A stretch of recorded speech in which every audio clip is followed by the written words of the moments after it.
Good morning, good afternoon, good everything for you, ladies and gentlemen. Selamat pagi, selamat siang. Today we are going to talk about discourse analysis. Kali ini kita akan mendiskusikan discourse analysis atau dalam bahasa Indonesia sering kita sebut sebagai analisa wacana. Jadi discourse itu sama dengan wacana. Okay, previous learning we have discussed about content analysis, kemudian narrative analysis yang videonya bisa Anda lihat di atas ini ya nanti. Di sebelah kanan layar Anda. Oke, kemarin kita sudah membahas konten dan narrative analysis. Saat ini kita discourse analysis. Kita masih punya 3 pembahasan yang lain. Oke, discourse analysis. Discourse analysis is a research method for studying written or spoken language in relation to its social context. It aims to understand how language is used in real-life situations. Discourse analysis is a common qualitative research method in many humanities and social science disciplines, including linguistics, sociology, anthropology, psychology, and cultural studies. Focus of discourse analysis. Discourse analysis memiliki beberapa fokus, seperti yang pertama, the purpose and effect of different types of language. Jadi kita mempelajari purpose dan effect dari different types of language, karena ketika kita menggunakan dalam bahasa Inggris menggunakan tenses present atau past, kemudian modality-nya ya, pakai must, maybe, itu memiliki makna yang berbeda. And then the second, the cultural rules and convention in communication ya. Kalau di bahasa Jawa kenapa kita pakai bahasa kromo, bahasa ngoko dan sebagainya. And then how values, beliefs, and assumption are communicated. How language use relates to its social or political and historical context. What is discourse analysis used for? Conducting discourse analysis means examining how language functions and how meaning is created in different social contexts. It can be applied to any instance of written or oral language as well as non-verbal aspects of communication such as tone and gestures. Jadi kalau linguistic analysis itu hanya menganalisa structure dalam kalimat, tetapi kalau discourse itu kita bisa menggunakan nada, tinggi rendahnya, intonasi, kemudian gestur yang digunakan, itu adalah bagian dari discourse analysis. Object of discourse analysis. Apa aja sih yang bisa kita teliti dengan menggunakan metode discourse analysis? Yang pertama adalah books, of course, newspaper, periodicals, marketing materials, seperti brochure, advertisement, business and government documents, websites, forum, social media posts and comments, interview and conversations. By analyzing these types of discourse, researchers aim to gain an understanding of social groups and how they communicate. Jadi mereka ingin memahami sebuah kelompok, komunitas, dan bagaimana mereka mengkomunikasikannya. Berkomunikasinya secara agresif atau secara netral atau seperti apa. How is discourse analysis different from other methods? Bagaimana dibedakan dengan metode yang lain? Tidak seperti linguistic approach, unlike linguistic approach that focus only on the rules of language use, discourse analysis emphasizes the contextual meaning of language. It focuses on the social aspects of communication and the ways people use language to achieve specific effects. Example, to build trust, to create doubt, to evoke emotion, or to manage conflict. Jadi ini adalah fungsi dari discourse analysis. Makanya ketika kalian melihat berita yang cenderung tendensius, cenderung memprovokasi, terutama di media-media sosial itu kan banyak judul-judul berita yang clickbait, itu adalah fungsi dari discourse analysis. Kenapa mereka menggunakan bahasa-bahasa yang seperti itu? Apalagi ketika menjelang pemilihan umum ya, nanti kalian tahu lah pasti di media sosial banyak sekali berseliweran komunikasi-komunikasi yang memiliki makna yang luar biasa, makna konteks yang luar biasa. Instead of focusing on smaller units of language such as sounds, word, or phrase, discourse analysis is used to study large chunks of language such as entire conversation text or collection of texts. The selected sources can be analyzed on multiple levels. Kemudian kalau Anda bisa memahami kenapa saya menyajikan keterangan ini dalam bentuk tulisan di tengah-tengah seperti ini, itu sebenarnya memiliki makna, ada konteks. Nah, apa konteksnya?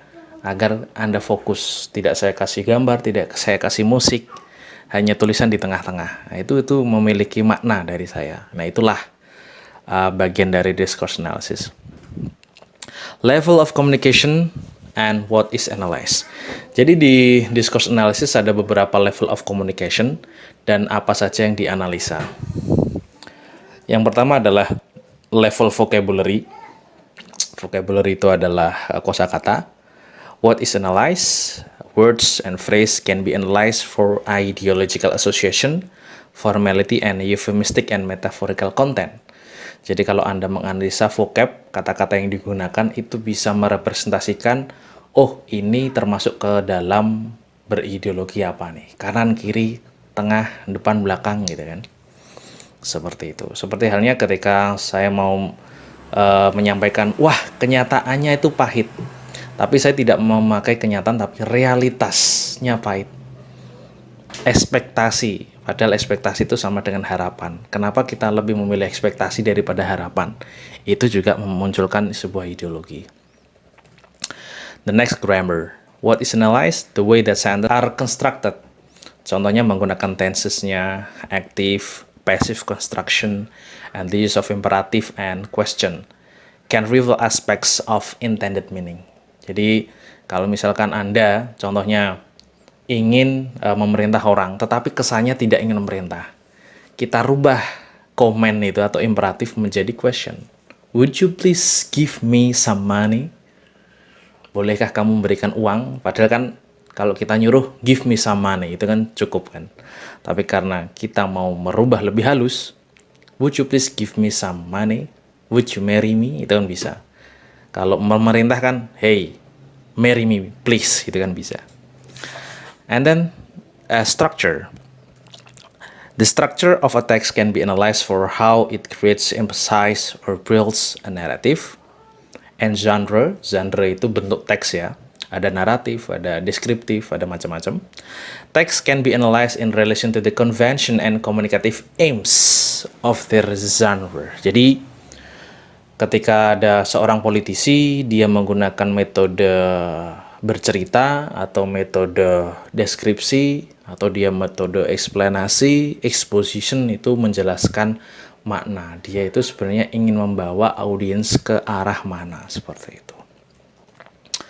Non-verbal communication, non-verbal aspect of speech such as tone of voice ya, kata-katanya dilembutkan, dikeraskan, kemudian berhenti kayak Bung Karno itu dia memainkan tone of voice, pause-nya dan gesturnya. Anda bisa lihat di video di YouTube speech-nya Bung Karno itu banyak memakai intonasi dan speech, pause, dan itu memberikan tekanan ya. Karena disitulah kita bisa memahami bahwa komunikasi tidak hanya sekedar komunikasi, dengan menggunakan gestur, tone itu bisa memiliki makna yang lebih dalam. Conversational quotes seperti interaction between people in conversation, such as tone taking, interruption, and listener response. Kalau Anda lihat wawancara di media televisi kayak Mata Najwa misalkan, itu sering give interruption, itu kan memiliki makna sebenarnya. Atau memberikan panggung itu juga memberikan makna. Jadi kalau Anda melihat podcastnya Deddy Corbuzier dengan Najwa Shihab itu kan memiliki dua perbedaan. Nah itulah bisa kita ketahui bahwa ideologi dari dua pemilik podcast ini seperti apa. Kurang lebih tadi ya discourse analysis bisa kita buat bagian seperti ini. Level of communication, ada vocab, grammar, structure, genre, non-verbal, dan conversational quotes. Ini bisa dipelajari sendiri.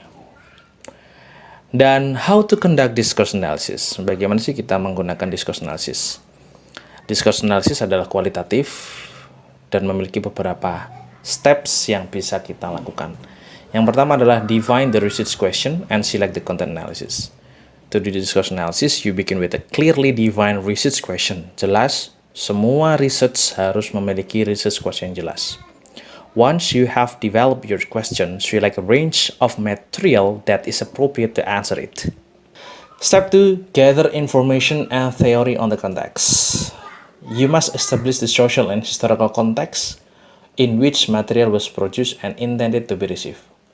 Harus Anda memahami social konteksnya dan historical konteksnya seperti apa. Kemudian step 3, analyze the content for themes and patterns. Bisa analisa pada topik-topiknya dan pola-pola kalimatnya seperti apa. Ya. These steps involves closely examining various elements of the material such as words, sentence, paragraphs, and overall structure and relating them to attributes, themes, and patterns relevant to your research question. Step 4. Review your result and draw conclusion. Once you have assigned particular attributes to elements of material, reflect on your result to examine the function and the meaning of the language used. Here, you will consider your analysis in relation to the broader context that you established earlier to draw a conclusion that answer your research question. Okay, that's all about discourse analysis. Hopefully, you have a good understanding about this kind of analysis. And don't forget to watch the previous video about the content analysis and the narrative analysis. See you next time on the next video. Thank you so much for your attention. Assalamualaikum warahmatullahi wabarakatuh.